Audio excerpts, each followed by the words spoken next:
सरकारले ल्याएको अध्यादेशको विषयमा छलफल गर्नको लागि प्रतिपक्षीय दलका शीर्ष नेताहरू अहिले गम्भीर छलफलमा व्यस्त भएको भन्ने कुरा सोशल मिडियामा आए सँगसँगै म विपक्षी दलका नेताहरूलाई एउटा के सानो सुझाव दिन चाहन्छु भने समग्र नेपालीहरूले र राजनीतिक दलका शीर्ष नेताहरूले कानुनविदहरूले अथवा सम्पूर्ण 3 करोड नेपालीहरूले यो अध्यादेशलाई सपोर्ट गरिसकेका छन्, सकारात्मक रूपमा लिइसकेका छन्। यदि तपाईले पार्टीको लागि अथवा आफ्नो कमिसनको लागि अथवा आफ्नो पार्टी बचाउकै लागि यही अध्यादेशलाई नकारात्मक टिप्पणी गरेर यो अध्यादेश स्वीकृत हुनुहुन्न भनेर लागि पर्नु भयो भने तपाईहरू माझ रहेको अलिकति इमेज त्यो पनि अब सकिन्छ। किनभने अब जनता हिजोका जस्ता भेडा छैनन्।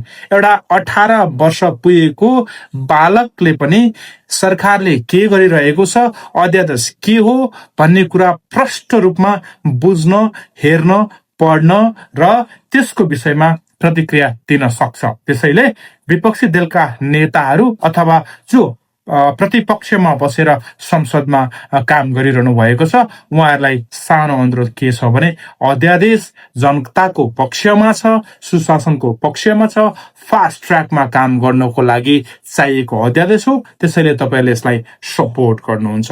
यदि सपोर्ट गर्नु भएन भने आगामी दिनहरूमा तपाईको नाम पनि शेरबहादुर देउबा, केपी ओली लगायतका शीर्ष नेताहरूको जसरी नाम माटोमा मेटिएर गयो, विलिन भएर गयो, तपाईहरू पनि त्यस्तै हुनुहुन्छ। त्यसैले यो अध्यादेशलाई सपोर्ट गरौँ।